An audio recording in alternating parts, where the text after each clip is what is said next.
Hello, everyone, and welcome to CTN's Happy Tales. I'm your host, Melissa Bondi. Happy Tales features rescues, organizations, and individuals who volunteer their time helping a variety of animals in a variety of ways. Today, I would like to welcome from the Michigan Duck Rescue and Sanctuary, Matt and Theresa Lyson, founders of the rescue. Welcome back to the show. Thanks for having us. Thank you. This is so great. I'm so glad you guys were both able to come on and bring some new friends here today that we'll talk about shortly.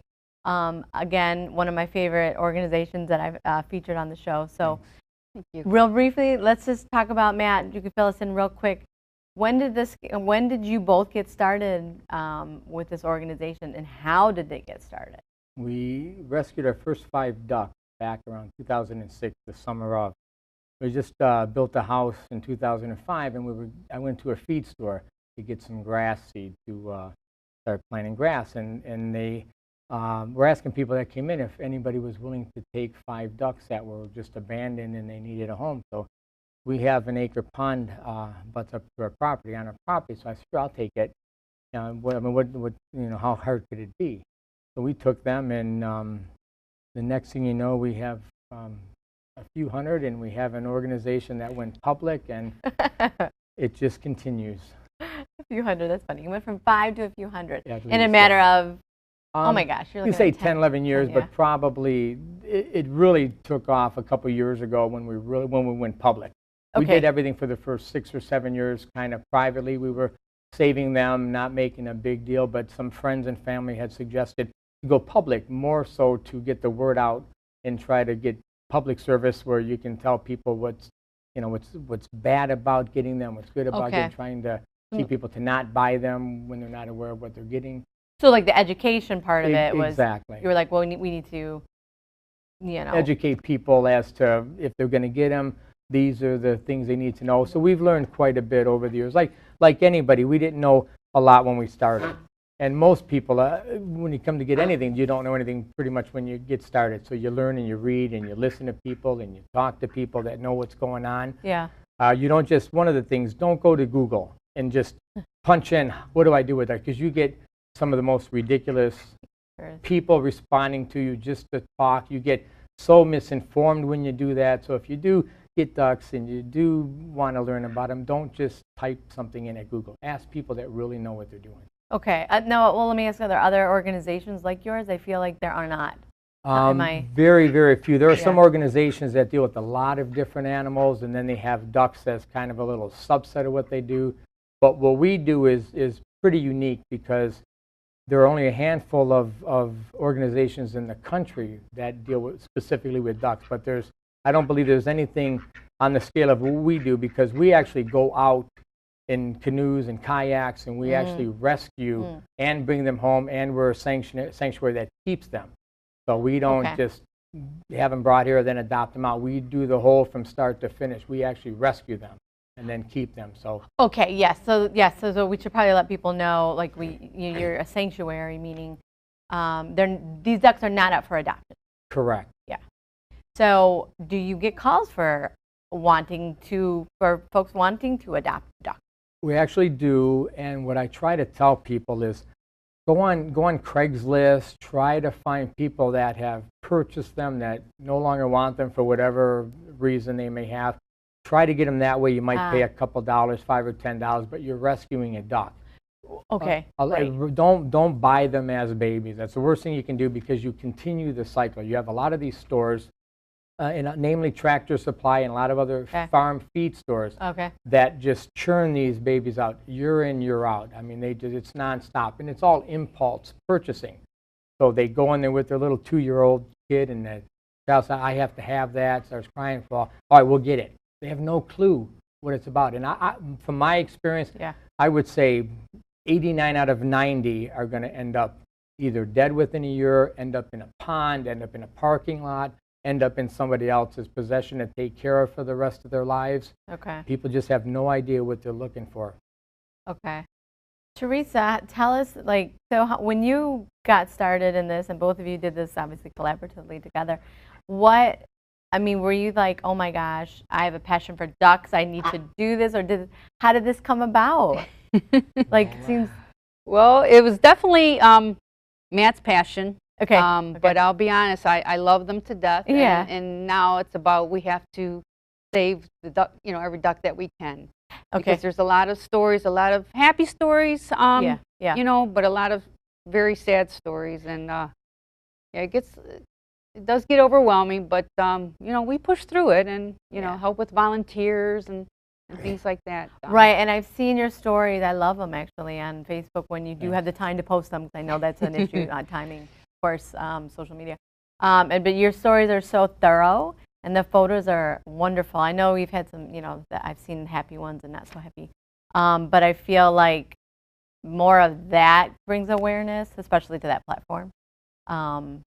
Seeing the stories, like any recent ones that you can think of that you could share with us. Well, I like to put the sad stories in because this is part of what happens. If you own a duck, you're going to have issues at some point.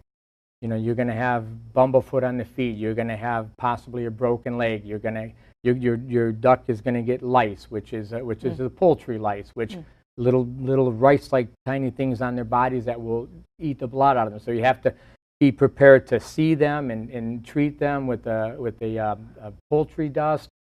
They get eye infections a lot. If you have a boy and a girl duck, the boy will eventually get on the girl duck, grab them by the neck. The sinus tubes run along the neck. They will damage the eyes. You'll see the eyes bleed a lot, not bleed a lot, but get very moist. So these are things you have to watch out for. It's not just I'm going to get a duck and I'm going to put it in the pond outside and I'm just going to let it go. Yeah. And I'll throw food out there, because if you don't protect them, especially at night, it's only a matter of time before you lose them.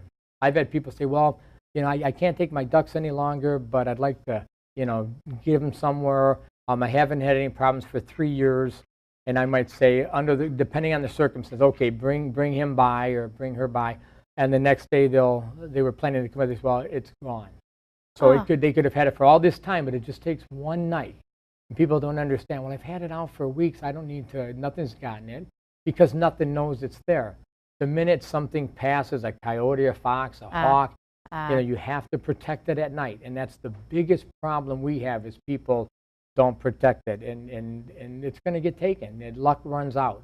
Predators are everywhere, and they love ducks. They love ducks. Okay. Well, we've got some resident ducks here at our CTN building in this parking lot, actually, because there's a very large pond across the way. Some of our staff here, Dana, Rob, Greg, they've all been followed by the ducks. And this morning, actually, they followed me in here. And our staff walked them across the street, meaning kind of stop traffic. Are those ducks that you would rescue? Because it's a mama and all her little ducklings. No, those are wild ducks. Okay. They are pretty much, mom knows what they're doing. A lot of times we have people that, well, I have a mom duck and a baby duck, and they're in my backyard, and I don't want them there. I don't know where they're going to go. Okay. Mothers have their baby ducks where they feel comfortable. Okay. They may come to the same place 5 years in a row. Okay. So often people try to do the right thing in their minds by trying to help them. And most of the time, the best way to help them is to let mom go, because mom knows what she's doing. Yeah. There may not be water around, but she knows from her experience where she's going to take them. Okay. And I get calls sometimes just out of the blue. I have a duck that's been sitting on my lawn for 2 hours. What should I do? Well, the duck is sitting there probably in most cases because it's comfortable, it's resting, and they'll call me back an hour later. Okay, yeah, the duck flew away. So they thought something was wrong with it. Yeah, they're concerned. They try to help, but they jump the gun. Give it time, and usually if it's limping or bleeding or the wings hanging, that's a different story. Okay. But if they're comfortable, they're in the shade, probably rest and give it a few hours and see what happens, unless they see something serious, which does happen. Okay. So give me a story. Well, give me a scenario. You get a call, Matt, Theresa, I've got a duck here and it looks, hurt. How do you assess it? What do you do? What do you say? What do you ask first thing when you get a call? Well, most of the time, we try to get a lot of information, right? From most things don't happen right next door. So they could be an hour and a half away. In fact, they could be another state. Well, people will call us what to do. First thing I always like to get is a picture, so at least we know what we're talking about. Oh, okay. In fact, I had a woman that I thought was bringing a duck yesterday. She brought a goose. People just because they don't know, and I don't expect people to know. Sure. I mean, we know because we've been doing it for a long time. But I want a picture of things because that'll give me an idea of what we're looking at. If you can get a picture of an injury, that's fine. The other thing is there are a lot of organizations like humane societies and one we deal with, Howell Nature Center, that do a lot of rehabbing on the animals. So I try to get the people because we're so busy with our rescues, and it's hard to go, from Flat Rock out to Rochester, out to Howell, all in one day. So we try to encourage people to do what might be necessary. If they're not working, if they're not moving, and they have an injury, try to put a towel over it, bring it in, put it in a box, keep it warm. That's the primary thing you need to do, and then try to get it to an organization that can get medical help to it right away. Would that be a sanctuary? Would it be a vet? Who could? Vets typically don't deal with situations like that. It would be a rehabber. Oh, okay. Yeah, someplace that they can give it immediate attention. See, there are a lot of laws from the DNR that you have to be careful what you do. Okay. I get a lot of people saying, "Well, I have this little mallard that I've had for 4 weeks, and I want to give him a good home." Well, it's illegal to possess mallards and migratory birds for more than 2 days during a rescue. If you rescue something, you have to get it to a rehabber within 48 hours. The DNR gets kind of sassy about that if you're holding on to stuff like that. Sure.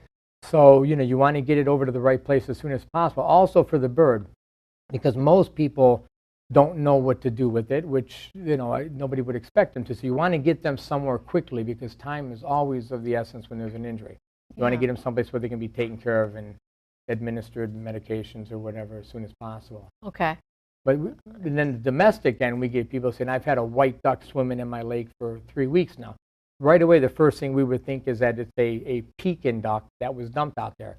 So they'll give us a description. Well, this doesn't look like the normal duck. So they send us a picture, and mostly it's a domestic. We try to encourage people to get them in an enclosed area, get them in a garage, get them in a fenced-in area, so nothing happens to it. If we can get them to do that, we try to set up a time where we can either go there or they can bring it and meet us. It's amazing how many people feel like they've accomplished something when they're a part of it, rather than just calling, expecting us to come out. We try to get them to interact as well, because they feel like they're learning something, but they feel more involved in it, so they really seem to enjoy that. Absolutely, it's an educational. I feel like I can relate to that. I've had stories over the years I could probably, like I said, relate to. So tell us about who you've brought today. You've brought 4 of your ducks. Let's start with Pinky, because I know Pinky. How about want to save Pinky for the last. Yeah. A little treat for her. Okay. She's comical. Tell us who you brought and a little bit about briefly about their little backstory. Larry Bird right here. Mm-hmm. Go ahead on. Larry Bird is what you would call a true Indian runner. They are often described as bowling pins with feet that wobble when they walk. It's hard to keep balance, but they're not necessarily a meat bird, but we saved him from a meat factory. A meat factory? Yeah. Somebody raised them and they were going to sell them for meat. Not much meat on them, but they still do it. I was going to say these. I didn't even just realize people eat duck. We call him Larry Bird because he's nice and tall, and he's pretty athletic, really down when you come down to it. And then we have this is Boris. Boris is a male. I'm at a blank here. Sex. What? Sex. No. But anyway, Boris has no tongue. Oh. We got Boris, and he has no tongue, and he right now we're tube feeding him 3 times a day because he's having difficulty eating. He'll put his mouth in there, and he'll get food in there, but he's very underweight. He's underweight. Oh my goodness. Yeah, we don't understand how he lost the tongue because the bill is a little off kilter. But typically, if you lose the tongue, I mean it's back at the throat. Typically, you would have more bill damage. I mean, it would be absolutely just shredded apart. So we don't know what happened to him. It was like that before we got him. He's spunky. He's feisty. You would not know it. In fact, we had him for several weeks before we noticed that he had a problem. And he kept kind of coming close to us. And usually it's the most uncanny thing when you see sick ducks, they have a tendency for some reason to stay by us. It's almost like they're asking for help. Don't ask me how or why, but we see a lot of ducks like that. So I picked him up one day, and he was pretty thin at the keel. And that's one way you can tell if a duck is emaciated at all, because the keel bone, if you see a chicken breast, it has a keel bone. It should have meat right up to the keel and then all the way around. Yeah. But you can take your fingers and slide it up and down the keel bone, which is like the keel of a boat, where it points down. You'll know he's undernourished. And we found out that he was really not eating well. So when we went to tube feed him, I noticed his tongue was gone. It was just the craziest thing. So we've been tube feeding him. He's getting fattened up again. So we're trying to get him so where he can start eating on his own. But he's going to have special attention the rest of his life. Okay. Do you know the ages of these ducks? Larry Bird is probably 3 years old. Okay. He was a little younger when we got him. Boris, I don't know, because he came from someone and I don't think they had an idea. Okay. Pinky's probably about 3 years old herself. And then we have Captain Salazar. He has angel wing. We wanted to bring him to show people, or teach them a little bit about angel wing. Angel wing happens at birth typically, and it has to do primarily with a nutritional deficiency. They might not be getting enough protein in their diet. What happens a lot of times with these types of birds, people get them at Tractor Supply or whatever source they get them at, and after the first bag of food runs out, they think, oh, if they even buy the food, the proper food, then they think, okay, bread's fine, because I've seen people feed bread, or I feed them crackers, or I feed them whatever, and there's no nutrition. Bread is the worst thing you could feed any waterfowl. Yeah. It has zero nutritional value. And what it does is it fills them up, just like cake would fill me up, and I won't want to eat what's good for me. The same thing with birds. That's why what happens a lot of times when you keep feeding bread, the birds get sick quickly. So that was his problem. So something happened when he was young, and that typically is what causes the angel wing. So the diet is essential, especially in the first 12 weeks. I didn't see. Are you talking about the wing? The wing where it doesn't hold up against the body, where one pulls up against the other one. Sometimes they get double angel wing, so it flares out. It may have an effect on their flying if they're mallards and stuff, but domestics will never have that issue because they just don't fly. Okay. I didn't know, really, and now you're pointing it out. Yeah, it's pretty prominent. It'll always stick out. Okay. Okay. Some people at an early age have been able to tape them to the body, and they may help to correct it, but typically it's something you have to get very early on. Okay. And then lastly, we have Pinky. Pinky, again, probably about 3 years old. She had, maybe about 4, because we've had her for at least a good year and have maybe 2 years now. And she had a buddy, and this was a situation where the people that had them, they loved them to death, they cared for them, they gave them all the right stuff, but they didn't put them away at night on a regular basis. They just didn't think, because they thought the ducks were safe under their deck. Well, one day, one of the ducks was not there. And then they just felt that because of Pinky's deformity on her bill, which happened at birth, that she would probably need company, and they didn't want to take a chance of losing her or another. So they brought Pinky by. Now, Pinky loves cherry tomatoes. She loves any kind of tomatoes, but she loves the cherry tomatoes, and she's the first thing she goes for when we have our fruit. And even with her crooked bill, she can eat a bag of tomatoes faster than you can imagine. And she'll storm in her neck. Yeah. Oh my gosh. Yeah, you can see them going down her throat there. Are there other? So give me some of the vegetables. Other vegetables people can feed ducks. Well, we get a lot of help from Kroger Company. Okay. They give us almost daily all kinds of bags of fresh vegetables that expire on the day that we get them, pretty much. They have their guidelines. But romaine lettuce is very popular with all our ducks and our geese. Romaine lettuce, we get bags of it, we throw it out. We have great videos on our Facebook page, too, of them swarming for that. Taking a cantaloupe, splitting it in half, it's comical to watch them slurp it up. We get a watermelon from them that might have a crack in it. We throw that watermelon down. That's probably the funniest thing you'll ever see a duck do, is stick their head in the watermelon and toss it all about as they eat it. Strawberries, grapes, tomatoes. They like tomatoes. And it was just a lot of fruits that they like. It's like I said, the lettuce is the main. There are small amounts of proteins in some of them that help them out, but they're more treats than anything else. You can't feed them that as a primary diet. The vegetables and fruit. Correct. Yeah, you want to give that as a treat. And since we have so many, we just throw the bags out and it's a free-for-all. So they eat whatever they like. Well, tell me vegetables and fruits that you probably would avoid. Are there any?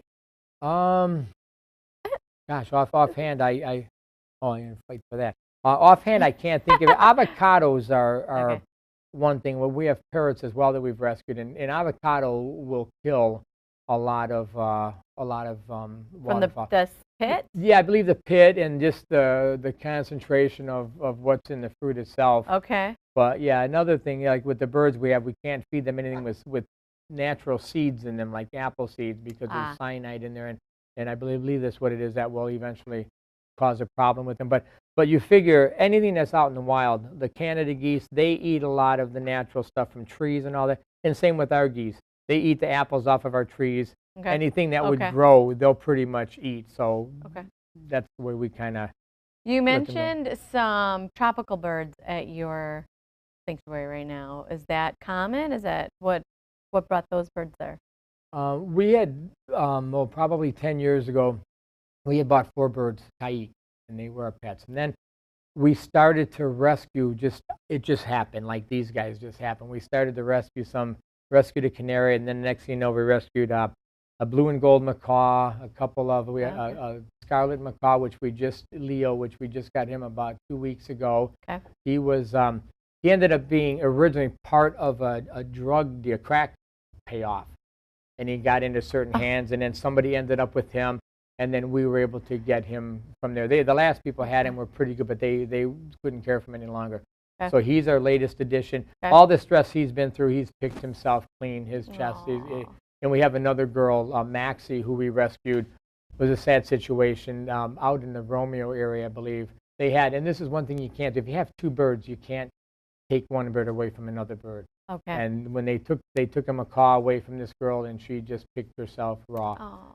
So we have her now with another macaw, so hopefully that's going to help her come back. But just again, it's something we came across and we wouldn't trade. We absolutely love the tropicals as well. Okay. But we have limits. We have to find our limits to slow down or stop, or we need to get more property somewhere. Somebody needs to donate something big so we can keep doing it. Okay. So. I was going to say, so as far as volunteers and donations, what is it that you find yourself needing the most, or would like for a wish list of things that would help the ducks? We're talking over 200, right? Yeah, easily. Well, we just completed the cement on a barn that we put up for them, 4,200 square feet with a little pond inside. Okay. So now we have an area to get all the ducks in, get them out of our garages and stuff. So we can use volunteers. We have Angie and her daughter Caitlin have been volunteering for us for some time. They actually help us downriver with a lot of rescues that we can't get to. They actually go out and they actually bought Caitlin a little canoe this year. She's 17 years old, but you'd think she's 40 by the way she deals with this and the way she handles that. So they've been a big help downriver, and we have a new volunteer that's pretty steady with us, Angela. They come once a week on weekends, and they help us clean out all the bad straw and everything. So we could always use volunteers, even if it's for 2-3 hours once a week or once every couple of weeks. Okay. Everything is helpful. We are a nonprofit, a 501c3, so donations are extremely helpful. Sure. We get a fair amount now, but we probably have 20% of our costs are help supplemented by donations. We spend a lot of money in food, straw, but our biggest cost is in veterinary bills. If a duck needs help, we get them to the vet, and vets, they're not going to do this stuff for free. So donations of any kind are extremely helpful. And you have a partnership with Kroger. Yes, fabulous partnership. Awesome. That's great. We have what you can do if you're a Kroger member. Yep. You can actually attach your Kroger card at no cost or no disadvantage to you to our rescue, Michigan Duck Rescue. Right. And it will, every time you buy something, whether it's gas or food, it goes into a little kitty for us, and they do a breakdown every quarter, and they send us a little something, and every penny always helps. So if you can sign up for a Kroger card, or if you don't have a Kroger card, sign up for one. Kroger has great deals all the time, and like I say, they support us through their vegetables and everything else. So we really like to thank them for what they do there. Yes, I did that, and I went through my Kroger card, and you go through, find the community. Takes 5 minutes. Nonprofit, it was very easy. You go to my account, look at, it's great. I mean, we're always at Kroger between the gas and the groceries. So. Yeah, the gas is big. I mean, people don't realize. I mean, and, some people use them for their kids when they're in high school or something, so they attach it for their band or something, but the kids are going to get a high school one, so you have to come to us. We need it. So a lot of rescues out there, and everybody's vying for that dollar, and we're unique. You don't see this every day. People don't understand that ducks are animals, and ducks have feelings. Ducks have emotion. They see pain. They have a mate. They lose a mate, and they realize that you see them in sorrow, and it's pretty tough. So yeah, they're very special, and they're great pets if you really know how to take care of them. What about? Let me ask real quick. We have to wrap up, but I want to ask, of all the ducks on your property that you own, do you know all their names and know them offhand? A lot of them do have names. If you go to the vet, you get a name, and we probably have at least, I'm not kidding, 50 with names from just that alone.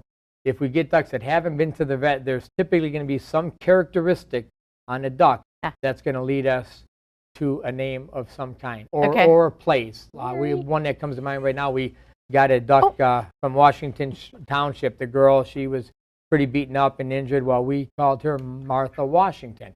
So we know where we got her, and we do things like that. I was going to say that's got to be like enjoyable for you too when you pick one up. Not that you're excited to get a rescue duck, but to name it, it seems like it would be fun and just something lighthearted that you can in a.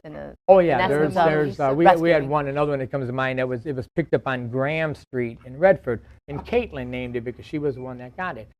So she got it. She brought it. She said, "I'd like to call him Graham." Why? I thought what would be a little more interesting is call him Graham Quacker. So we add a little bit here and there just to kind of make it funny. And I love it. So we do this. We have a lot like that. It's kind of nice. I would imagine the stories are endless. But endless. Again, I want to thank you. Some. I cannot. Yeah, I cannot wait sometime to see. Love to have you by. To see you, yes. And I know that it's not open for the public. This is your private home, right. So understandably. But I know if you keep sharing on Facebook, that's amazing. So again. Thank you both for coming on, and thank you guys for coming on and not so loud. Thanks for having us. We appreciate that. Absolutely. Anything we can do to help you guys. So thank you again. Thank you. And again, that's all for this episode of Happy Tales. For more information on the Michigan Duck Rescue and Sanctuary, you can contact Matt and Theresa at their Facebook page, Michigan Duck Rescue. And as always, for more great programming from CTN, you can visit us on the web, a2gov.org/CTN. or talk to us on social media, #CTN Ann Arbor. Again, thank you so much for joining us on Happy Tales. We'll see you next time.